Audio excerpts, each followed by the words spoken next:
इस दुनिया में पैसा कौन नहीं कमाना चाहता, लेकिन क्या सब कमा पाते हैं? बिल्कुल नहीं। हर स्टूडेंट एग्जाम में टॉप करना चाहता है, लेकिन क्या सब कर पाते हैं? बिल्कुल नहीं। Hello friends, I am Pushpen. Today I am discuss about the lecture of mathematics. आज जो हम मैथमेटिक्स के लेक्चर पे जानेंगे, कौन सा लेक्चर आज का हमारा है, वो हमारा एवरेज से रिलेटेड क्वेश्चन हम आपको बताएंगे कि एवरेज से रिलेटेड एग्जाम रिलेटेड जो भी जितने भी क्वेश्चन आपसे एग्जामिनर पूछ सकता है आपके एग्जाम्स में, किसी भी गवर्नमेंट एग्जाम में जिसमें मैथमेटिक्स पूछी जाती है, एवरेज से किस प्रकार से क्वेश्चन गवर्नमेंट एग्जामिनर आपसे पूछ सकता है, उसकी मैं सारी ट्रिक यहाँ पे लेक्चर आया हूँ। तो इसके लिए आप यहाँ पे देखिए कि कौन सा क्वेश्चन। सबसे पहले हम चलते हैं कि एवरेज के बारे में थोड़ा हम जान लेते हैं कि एवरेज होता क्या है। दो और दो से अधिक संख्याएं अगर जो मान लेते हैं कि सपोज कर लेते हैं कि जैसे दो संख्याएं हैं 1 और 2, तो एवरेज इनका निकालना है। मान लेते हैं 1 और 2 ये दो संख्याएं हैं जिनका हमको एवरेज निकालना है। तो सबसे पहले हम निकालेंगे ये कि इन दोनों संख्याओं को हम क्या करेंगे, गुणा करेंगे, ऐड करेंगे। 1 और 2 3 होता है और जोड़ेंगे तो कितनी संख्याएं थी, तो sum of all the numbers upon the number of मतलब कह सकते हैं कितनी नंबर्स थी, नंबर ऑफ संख्या कह रहे हैं, नंबर ऑफ नंबर्स कह सकते हैं, या कितने भी अंक थे, कितने क्या थे, किस चीज प्रकार के प्रोडक्ट, नंबर ऑफ प्रोडक्ट्स कह सकते हैं, टोटल नंबर ऑफ प्रोडक्ट्स कह सकते हैं, और उसके बाद में नंबर ऑफ प्रोडक्ट बोल सकते हैं। तो हम इसको सॉल्व करने के लिए मान लेते हैं कि 2 या 2 से अधिक संख्याओं का औसत वह संख्या होता है जो उन संख्याओं के योगफल को उसी संख्या से भाग देने पर प्राप्त होता है। कह रहे हैं कि x1 x2 x3 dot dot dot dot n कर xn जो हमारी ये संख्याएं थी, इतनी कितनी संख्याएं थी, n संख्याएं थी। x1 x2 x3 dot dot dot n कर लेते हैं और इनको प्लस कर लेते हैं, x1 plus x2 plus x3 dot dot dot xn अपान कितनी नंबर्स थी, n नंबर्स थी, तो इससे हम डिवाइड कर देंगे, हमारा एवरेज निकल के आ जाएगा। तो इसी प्रकार से हम यहाँ देखते हैं कि सभी संख्याओं का योग बराबर औसत गुणे संख्याओं की औसत गुणे संख्याओं की संख्या। सभी संख्याओं का अगर जो एक योग निकालना है, हमको औसत दे रखा है, तो हम ये निकालेंगे कि औसत गुणे संख्याओं की संख्या। आपसे कह रहा है कि अब यहाँ से कुछ महत्वपूर्ण तथ्य आ जाते हैं, कुछ ऐसे क्वेश्चंस आ जाते हैं जो आपको एग्जामिनर कंफ्यूज करने के लिए रख देता है। तो वहां पे अगर जो आपको याद होगा तो आप तुरंत ही याद सॉल्व कर देंगे क्वेश्चन को, और देखकर ही सॉल्व कर देंगे। मतलब आप उस तरह जोड़ना नहीं पड़ेगा, घटाना नहीं पड़ेगा, ये करना नहीं पड़ेगा। इससे अगर जो हमको बचना है तो डायरेक्ट हम यहाँ से क्वेश्चन देखेंगे। कह रहे हैं कि लगातार n तक की जो प्राकृतिक संख्याओं का औसत n प्लस 1/2 होता है। मतलब प्राकृतिक संख्याएं हैं, तो प्राकृतिक संख्याएं कह सकते हैं नेचुरल नंबर।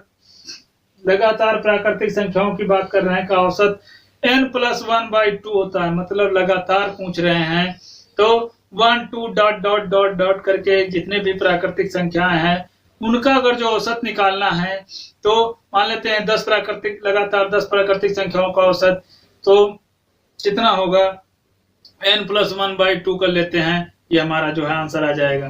ठीक है, 10 प्राकृतिक संख्याओं का लगातार औसत निकालना है, तो 10 प्लस 1 11/2 कर लेते हैं।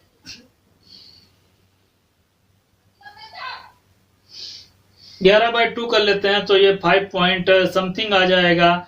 तो ये हमारा जो लगातार 10 प्राकृतिक संख्याओं का औसत हो जाएगा। वैसे हम सॉल्व करें,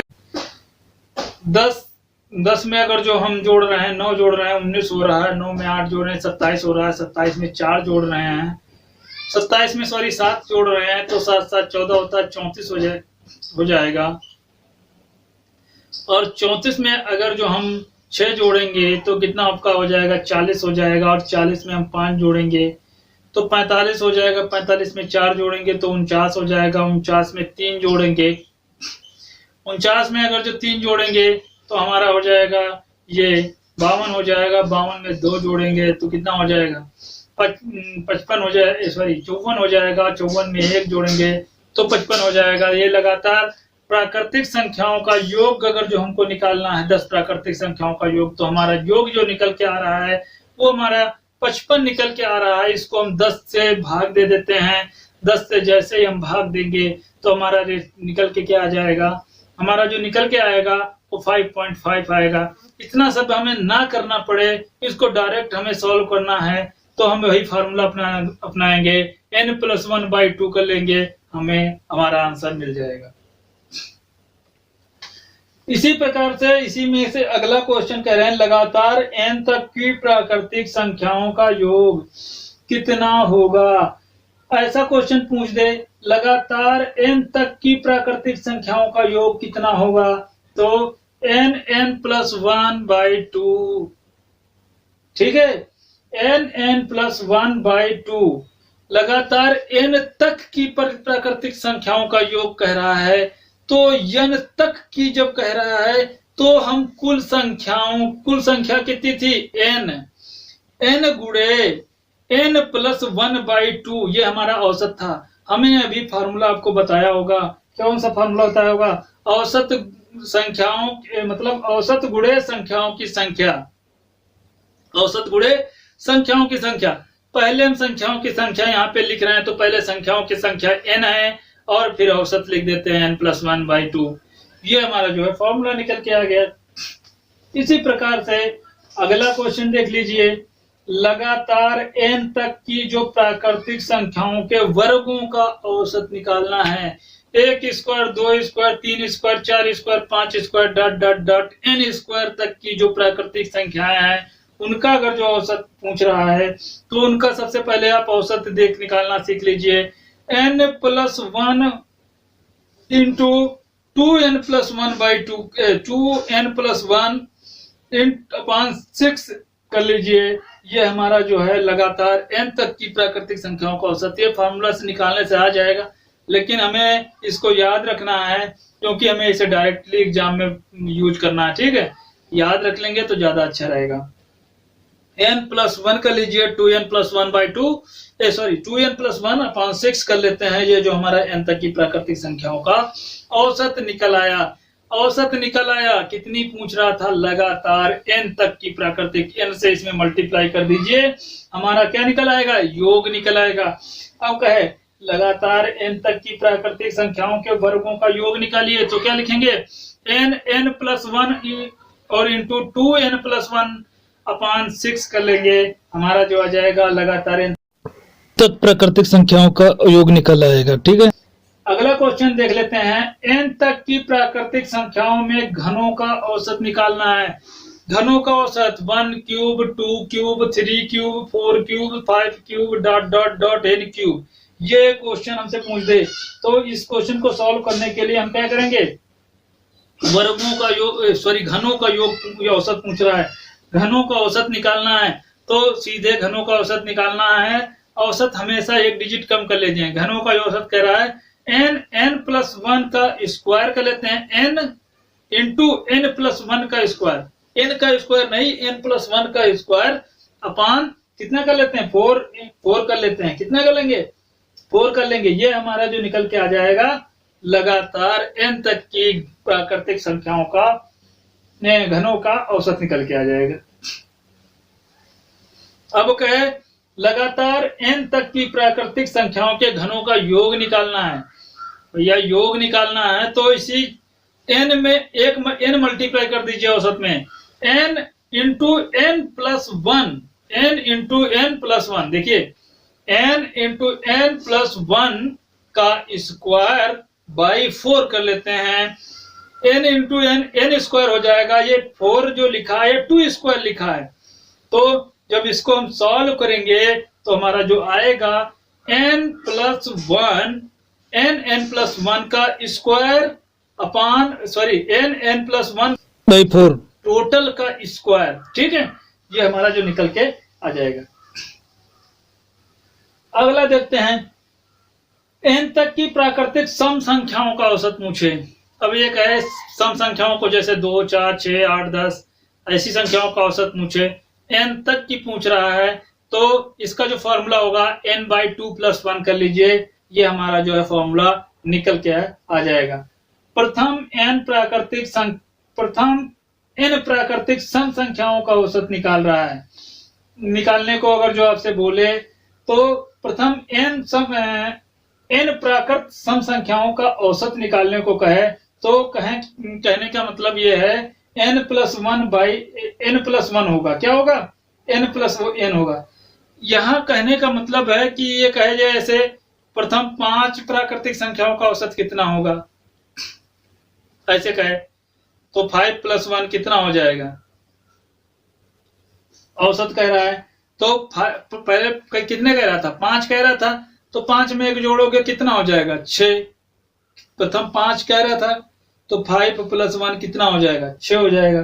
तो हमारा इसी प्रकार से 6 निकल आएगा। मैं कह रहा है लगातार विषम प्राकृतिक संख्याओं का औसत निकालना है, तो इसको करने के लिए n+1/2 कर लेते हैं। ठीक है, ये हमारा जो निकल के आएगा प्राकृतिक संख्याओं। और प्रथम n प्राकृतिक संख्याओं का प्रथम n विषम प्राकृतिक संख्याओं का औसत कह रहा है, वो n है। उसमें क्या कह रहा था? उसमें कह रहा था कि प्रथम n प्राकृतिक सम संख्याओं का औसत n+1 था, और यहाँ पे विषम कह रहा है तो इसमें टोटल n होगा। ठीक है, ये जो हमारे क्वेश्चन समाप्त होते हैं। अगला जो हमारा क्वेश्चन है, कितने टाइप से क्वेश्चन पूछ रहा है, वो क्वेश्चन हम देख लेते हैं। ABC ... लगातार संख्याएं हों तो उनका औसत क्या होगा? मतलब A से लेकर के B C D ... करके कर रहा है। कितनी संख्याएं कह रहा है? लगातार M, मतलब बीच में अंतर 1 का है। कितने का अंतर है? 1 का है। मान लेते हैं 5 6 7 8 9 इस तरह की प्राकृतिक संख्याओं का औसत पूछ रहा है, तो डायरेक्ट हम क्या करेंगे? a+m/2 कर देंगे, हमारा भाई औसत निकल आएगा। ठीक है, एक क्वेश्चन कर लेते हैं। 1 से 10 तक संख्याओं का औसत क्या होगा? 1+10/2 कर लीजिए। सॉल्व करने पे 5.5 आएगा। अभी हम बता चुके हैं क्वेश्चन। इसी प्रकार से अगला क्वेश्चन देख लेते हैं कि ABC ... M लगातार सम या विषम संख्याओं का औसत पूछे।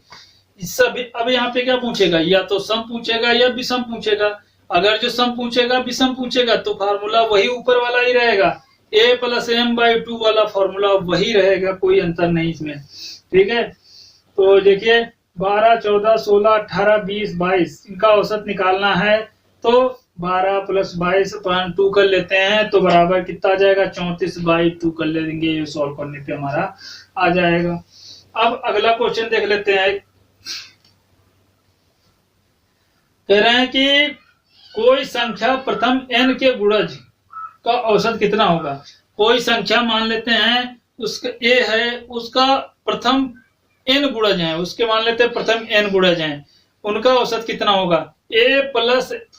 मतलब a लिखेंगे और प्लस लिखेंगे, उसके बाद में इंटू कर लेंगे, से मान लेते हैं a × n कर लेंगे, अपान कर लेंगे, जितना हमारी संख्या दी होंगे n संख्या दी अपान 2 कर लेंगे।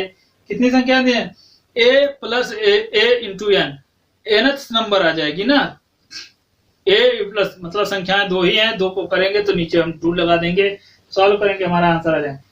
3 के प्रथम 7 गुणजों का औसत क्या होगा? 3 के प्रथम 7 गुणजों का औसत हो क्या होगा? 7 × 3 = 21 होता है। प्रथम 7 गुणजों का औसत क्या होगा?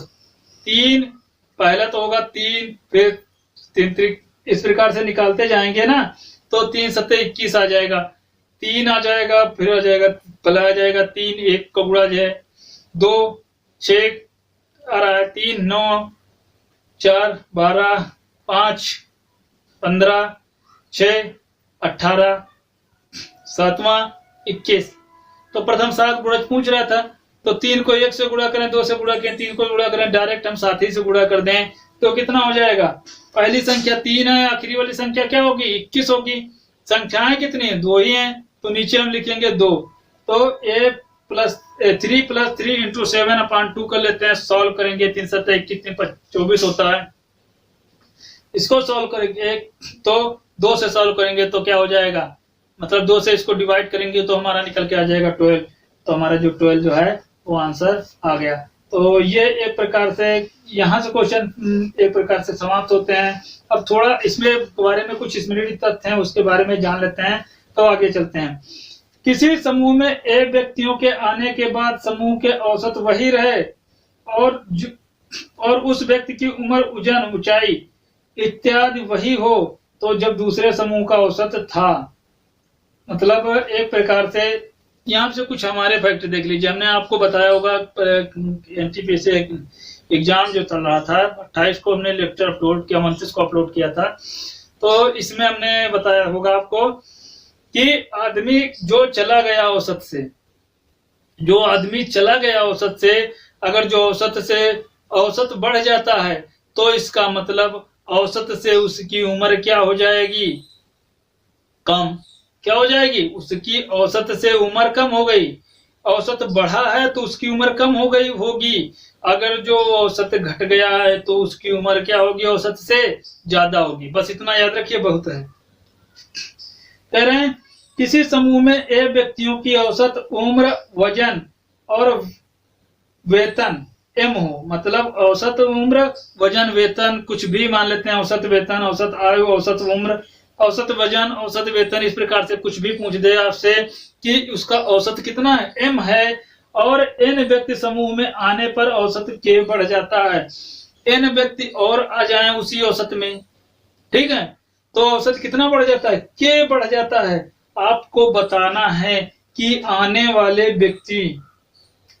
वाले व्यक्तियों की कुल आयु कितनी है। जो व्यक्ति आ गए हैं अब उनकी आयु कितनी है टोटल, तो इसको निकालने के लिए सिंपल फॉर्मूला हमारा है m into n plus a plus n. m into n plus कर लेंगे a प्लस एन का टोटल का ब्रैकेट लगा देंगे और इसको k से मल्टीप्लाई कर देंगे, तो हमें पता चल जाएगा कि इतने व्यक्ति औसत में आए हैं जिनकी उम्र क्या है, इतनी है, जिनकी आयु इतनी है, जिनका वजन इतना है, जिनकी लंबाई इतनी है, जिनका कुछ वेतन इतना है। ये हमारा बन सकता है। यहाँ पे एक व्यक्ति भी पूछे तो के की वैल्यू क्या हो जाएगी हमारी, एन की वैल्यू क्या हो जाएगी, 1 हो जाएगी। एन की वैल्यू 1 हो जाएगी, डिपेंड करता है कितने आए हैं। किसी कक्षा में 20 छात्रों की औसत आयु जो है 12 वर्ष थी। यदि शिक्षक की उम्र भी शामिल कर ली जाती है, एक शिक्षक है, तो औसत 13 वर्ष हो जाता है। आपको बताना उस शिक्षक की उम्र कितनी है, तो शिक्षक की उम्र बताना है तो 12 गुणे 1, शिक्षक 1 था, प्लस ए प्लस एन कर लेते हैं। ए प्लस एन, ए की वैल्यू कितनी दी थी, ए की वैल्यू 20 दी थी, और प्लस 1 कर लेते हैं, 20 से 21 हो जाएगी। गुणे कर लेंगे कितने से, 1 बढ़ गया है। औसत कितना बढ़ गया, 12 वर्ष पहले थी, अब कितना हो गया, 13 हो गया, तो 1 बढ़ा है। 1 हम उससे गुणा कर देंगे तो कितनी हो जाएगी शिक्षक की उम्र, शिक्षक की उम्र 33 साल हो जाएगी। एक अगले टाइप का क्वेश्चन कर लेते हैं कि अगर जो उपरोक्त प्रश्न में अगर जो समूह छोड़ने की स्थिति में वाले व्यक्ति, वजन इत्यादि, व्यक्ति, उम्र, वजन, अगर जो मतलब वो निकल जाता है औसत वहां से, और उस समूह से निकल जाता है, तो मतलब आपको बताना है कि तब उसकी आयु क्या होगी।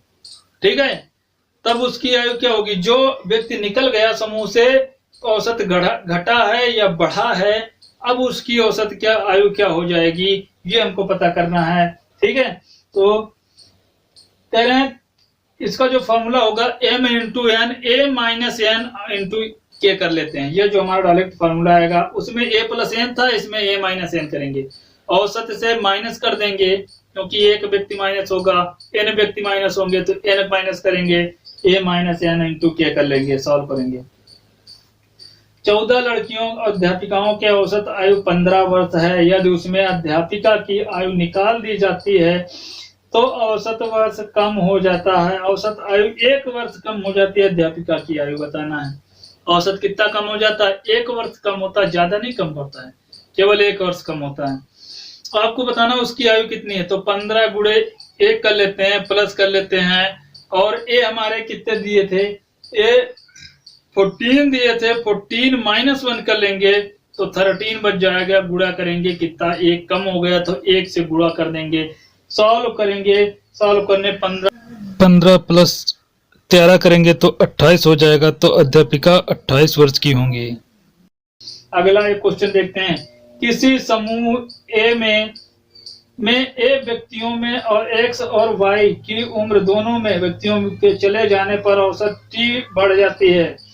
मतलब किसी व्यक्ति समूह थे एक्स और वाई वर्ष उम्र के वाले, मतलब उनकी उम्र जो थी एक्स साल वाई साल, मतलब कोई भी औसत था, एक समूह था उसमें सभी व्यक्तियों का औसत ए था, और हम कह रहे हैं कि उसमें एक 25 साल एक 20 साल के दो लड़के निकल गए हैं, औसत वर्ष इतना बढ़ गया या कम हो गया, तो आपको बताना है कि जो उसमें उस एक्चुअल में उनकी औसत उम्र क्या है। एक प्रकार से समूह में आने वाले व्यक्तियों की कुल उम्र क्या है, समूह में आने वाले एक प्रकार से एक जाने वाले व्यक्तियों की उम्र क्या है, इस प्रकार से क्वेश्चन पूछ सकता है। तो यहाँ पे देखिए, जो समूह में आ रहे हैं एक्स और वाई वर्ष उसके दो उम्र के मतलब व्यक्ति चले गए और औसत उम्र टी वर्ष बढ़ जाती है जब उतने ही व्यक्ति समूह में चले जाते हैं। ये क्वेश्चन कह रहा है कि दो व्यक्ति जो इतने साल के निकल गए, उसके बाद दो व्यक्ति और आ गए। अब बताइए कि औसत उम्र क्या कितनी हो जाएगी। तो इसकी जो एक फॉर्मूला सिंपल था कि x प्लस वाई प्लस ए इंटू टी वर्ष क्या हो गया, औसत बढ़ जाती है। तो ये जो फॉर्मूला बनेगा, टी वर्ष जो है बढ़ जाती है, तो ये हमारा फॉर्मूला बनेगा x प्लस वाई प्लस ए इंटू टी। अगर जो कहे औसत उम्र टी वर्ष घट जाती है, तो जो फॉर्मूला हमारा बनेगा x प्लस वाई माइनस ए इंटू टी, ये जो हमारा फॉर्मूला बनेगा। ठीक है, अब अगला क्वेश्चन देखिए, इसका क्वेश्चन देख लेते हैं। किसी कक्षा में 32 छात्र हैं जिसमें 42 किग्रा और 44 किग्रा वजन वाले दो छात्रों के चले जाने पर औसत वजन जो है वो 1.5 किग्रा बढ़ जाता है। 1.5 किलो क्या हो जाता है, बढ़ जाता है। अब आपको बताना है, जब उतने ही छात्र कक्षा में दाखिला लेते हैं, ठीक है, तो दोनों नए छात्रों का कुल वजन कितना है। औसत उम्र क्या हो जाएगा, 1.5 किग्रा बढ़ जाता है। आपको ये बताना है कि उतने ही छात्र कक्षा में फिर से आ गए तो औसत उम्र कितनी है। तो जो व्यक्ति चले गए थे उनसे औसत क्या हो गया, बड़ा हो गया है। जो व्यक्ति गए, मान लिया दो व्यक्ति हैं, एक ये हो गया, एक ये हो गया। ये दो व्यक्ति जब थे औसत में इनकी उम्र कुछ थी, इनकी उम्र से औसत जब ये दोनों चले गए, इन दोनों को हमने चले गए, अब ये चले गए तो औसत जो है 1.5 किग्रा बढ़ गया। कितना बढ़ गया, 1.5 किलो बढ़ गया। 1.5 किलो औसत बढ़ गया। तो फार्मूला कहने का मतलब है औसत उम्र कितनी, टी वर्ष बढ़ जाती है, मतलब 1.5 किग्रा बढ़ गया औसत यहाँ पे। तो कहने का मतलब है कि इन दोनों की उम्र से औसत क्या होगा, औसत उम्र में बढ़ोतरी हो गई है, तो प्लस का साइन लगाएंगे, तो इसका औसत गुणे जितने व्यक्ति थे पहले हमारे, उसको गुणा कर देंगे। तो इसका जो फार्मूला बनेगा 42 प्लस 44 प्लस 32, जो फार्मूला हमारा था, किसी कक्षा में 32 किग्रा के छात्र और 42 किग्रा के छात्र, 44 किग्रा वजन वाले दो छात्रों के चले जाने के बाद औसत उम्र 1.5 किग्रा बढ़ जाता है। जब उतने छात्र उस कक्षा में दाखिला ले लेते हैं तो नए छात्रों की कुल वजन क्या है, नए छात्रों का कुल वजन बताना है हमको। तो औसत उम्र कितना हो जाए, 1.5 किग्रा बढ़ गया था, मतलब 1.5 किग्रा बढ़ा था।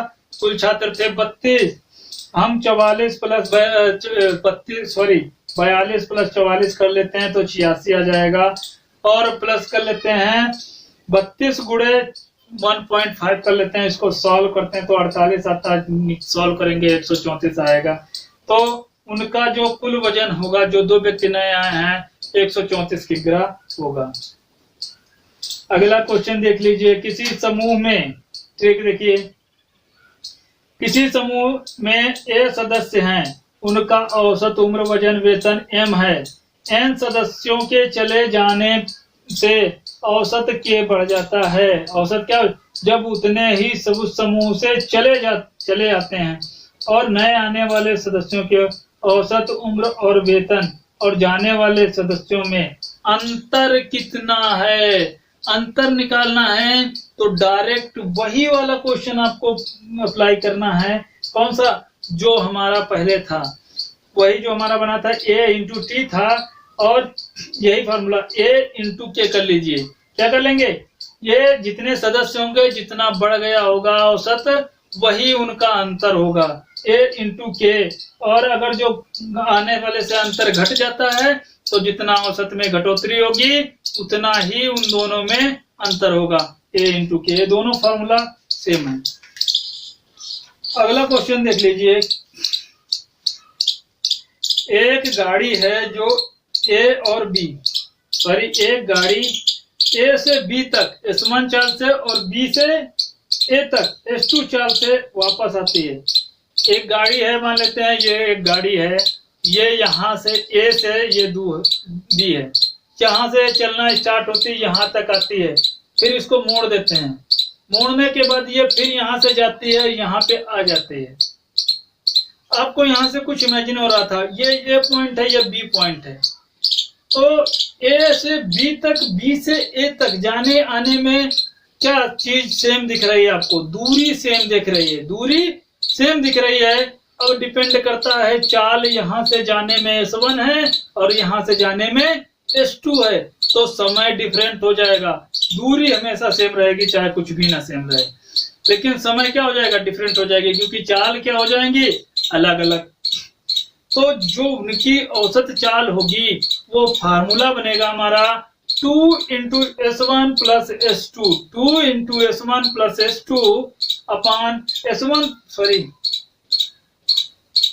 2 into S1 S2, S1 into S2 upon कर लेंगे S1 प्लस S2। ये जो हमारा फॉर्मूला बनेगा। एक क्वेश्चन इसका देख लेते हैं। जब एक आदमी किसी शहर में दूसरे शहर B में 8 किलोमीटर प्रति घंटे की चाल से चला जाता है और फिर जब वो आता है तो 6 किलोमीटर प्रति घंटे की चाल से वापस आता है। एक मतलब एक आदमी है, एक शहर से दूसरे शहर जाता है, वो 8 किलोमीटर प्रति घंटे की चाल से, और जब वो आता है तो 6 किलोमीटर प्रति घंटे की चाल से आता है।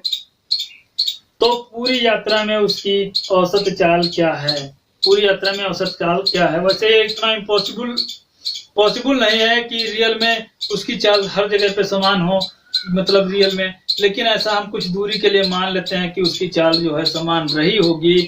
और हम मान लेते हैं अगर जो नहीं निकालना है तो इसकी भी पहले वाले की औसत चाल मान लेते हैं 8 किलोमीटर है, दूसरे वाले की औसत चाल 6 किलोमीटर प्रति घंटे की रफ्तार से आया है।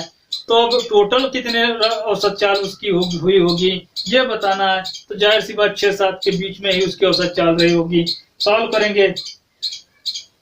सॉल्व करने पे हमने निकालेंगे 2 इंटू 8 इंटू 6 कर लेते हैं, 8 इंटू 6 अपॉन 8 प्लस 6 कर लेते हैं, 96 अपॉन 14। जब सॉल्व करेंगे तो 48 अपॉन 7 आ जाएगा। तो 6 सही 6/7 किलोमीटर प्रति घंटे की चाल से उसकी क्या है? औसत चाल है।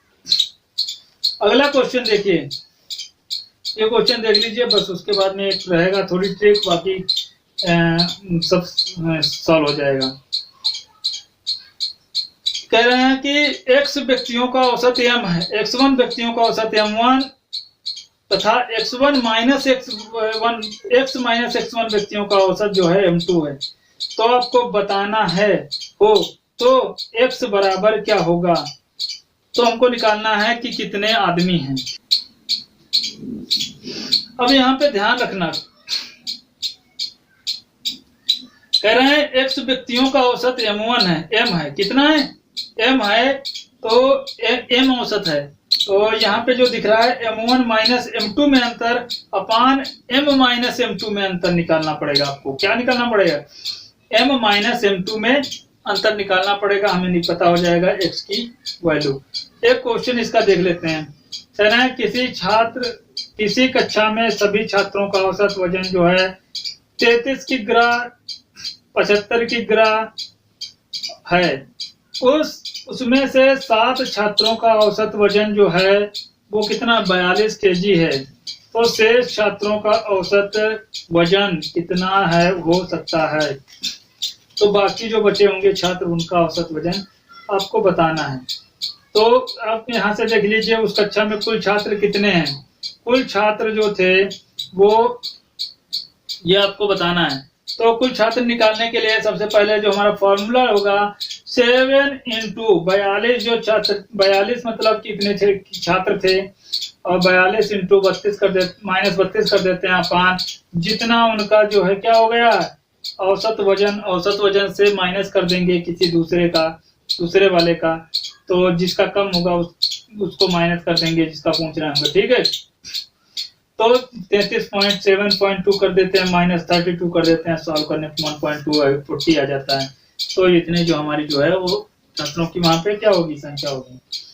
अब एक ट्रिक और देख लेते हैं। यदि संख्याओं का औसत m हो और सभी संख्याओं में n जोड़ा जाए तो प्राप्त नई संख्याओं का औसत m+1 होगा।